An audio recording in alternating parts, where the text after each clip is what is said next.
All right, everybody. Social Security Part 3. Why is planning so important? I brought up numerous reasons why it's important in the first two, but I really want to make sure people understand the difference between a paycheck coming in and a pile of money.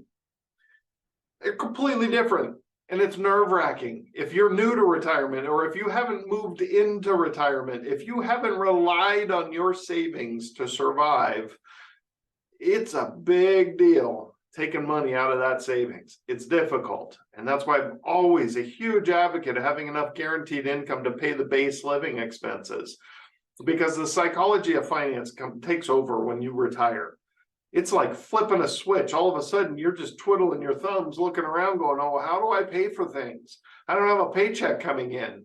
And that's why Social Security is such a big part of funding retirement. And some people, a lot of people I meet in the younger years, oh, I'm not going to rely on Social Security. Trust me, when you get there, you will. But I want you to have that mentality. I don't want to rely on Social Security. I get it. I want you to have that mentality. Save, save, save. But there's such an enormous difference between taking money from a pile of money versus an infinite paycheck that just keeps coming in and coming in and coming in. So funding retirement becomes really important. So when we start pulling money from our portfolio, the scary part is the volatility that we have in the stock market. And nobody can tell anybody that it's not volatile. Our stock market is volatile, period. We have to be okay with it. It always has been. We've built wonderful wealth in the stock market. There's nothing wrong with the stock market being volatile, but we have to understand it, right? So let's start this math with $100,000. The market tanks, we only have 50,000 left. So the market went down 50%. We only have $50,000 left in our stock portfolio. Okay. Now, how much do we have to earn? How much do we have if we earn the same 50% back next year? So 1 year it went down 50%. Next year it went up 50%. How much money do we have? And this is that simple math equation. Some people go cross-eyed. They look at that and go, wait a second, the stock portfolio went down 50% and up 50%, and I don't have all my money back? This is why investing in the stock market is scary when you're relying on it to take money out, because this math starts working against you. And that's so important to respect and understand how this math affects people in different periods of their life. So if the stock market went down 50% and back up 50%, the reason you don't have all your money back is because you earned 50% on $50,000, which is only earning $25,000. Whereas losing 50% of $100,000, 50% of $100,000 is $50,000. It's the same percentage, but it's different dollars. This math is very important. It's very simple. It's very important. All right. So here you are in your preservation years. You're not taking money out. You're not putting money in. You're just living off your income. So what happens if we did that? How much do we have to earn? How much does our stock portfolio have to earn to go from 50,000 to get all the way back to 100,000? So we lose 50% in the stock market. We have to wait till we earn 100% just to break even. And I know some people look at that math and go, that's not fair. And I agree, it's not. But when you're in your wealth building years, it's okay. It's okay. Because let's look at your wealth building years, right? If we put 10,000 into this account, we got a 401k, we just keep putting in, everything's on sale. We learn all this dollar cost averaging, all these wonderful things that motivate us. When the market crashes, we want to keep putting in. Well, we're in our wealth building years. This is actually an opportunity. We get to buy all these stocks on sale. So we put $10,000 in. So we started with 100. We lost 50%. We only have 50,000. We put 10 in. We have 60,000. But we have to earn enough to get back to $110,000, right? So we have to go from 60,000 to 110,000 to compare apples to apples. And that math tells us we now only have to earn 83%. Now that still seems a little bit unfair, but I want to make sure we see this. We only have to earn 83% as opposed to the 100%. So we've helped ourselves recover.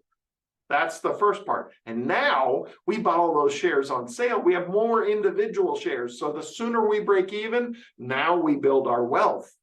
That's why this is so powerful. The ups and downs of the stock market when you're putting in is a good thing. It helps us build our wealth. Okay. But here's the problem. You go to retirement and instead of putting money in, we take money out. This is the mathematical effect of volatility in each of these phases of our life. So we have to see this math, whether we like it or not. You don't need your money. If you're Warren Buffett, don't worry about this stuff. None of it matters. You're in wealth building mode all the time because you don't need your money, right? If you do need your money, you reach in and take $10,000 out of this scenario. You had 100, you lost 50%, you only have $50,000. Now you take 10,000 out, you only have $40,000, but you only have to earn enough to get back to 90 to break even in this apples to apples comparison. So to go from 40,000 to 90,000, we have to earn 125%. We dug ourselves into a deeper hole.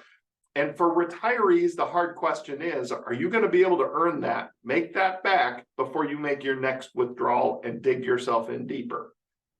And that's the scary part about being in retirement and relying on your savings to withdraw money. Okay.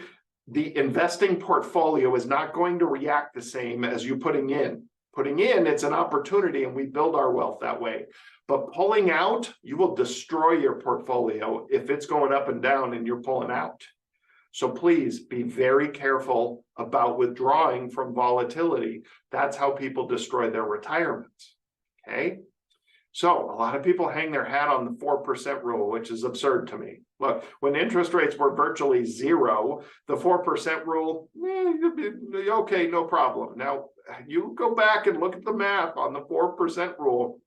It was a very well diversified, heavy bond portfolio when bonds were paying 6 to 12%. That's the history they were using, 6 to 12% bonds out there, and then a diversified stock portfolio. And then they increased the payment to inflation each year, which was, very benign in the years that they were using this. So the math was all so flawed.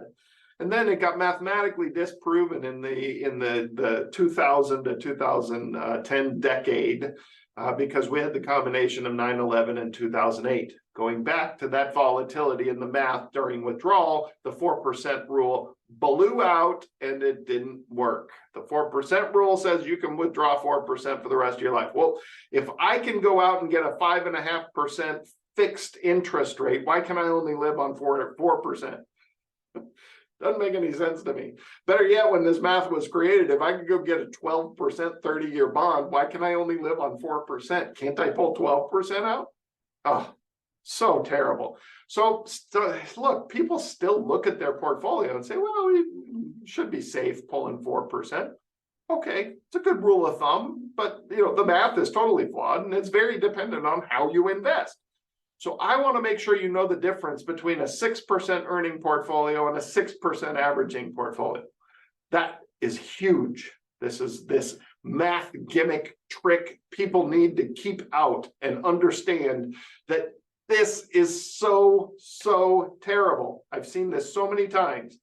My portfolio averages 6%, and then they write 6%, 6%, 6%. They do the whiteboard, so nobody can prove they said what they said. So here's a portfolio that earns 6% every year, okay? Earns 6%. Well, we put 100,000 in there. We pull 4,000 out, 4% withdrawal rate. We pull 4,000 out every year. It's an initial withdrawal rate of 4%. We pull that out every single year, right? We still have $151,000 left after 16 years. It's pretty easy. As long as our portfolio averages 6%, we're fine, right? Pulling 4% from something earning 6%, we're always going to be fine. But wait a second. That averages 6%.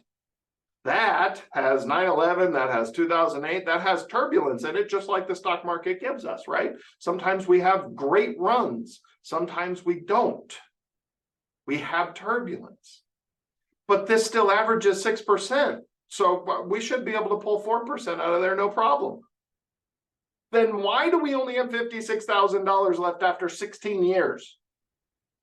Because the math is different. And that math we started with, when you withdraw, you've changed it. It's not 6% anymore. As a matter of fact, a 2% CD beat that 6% portfolio.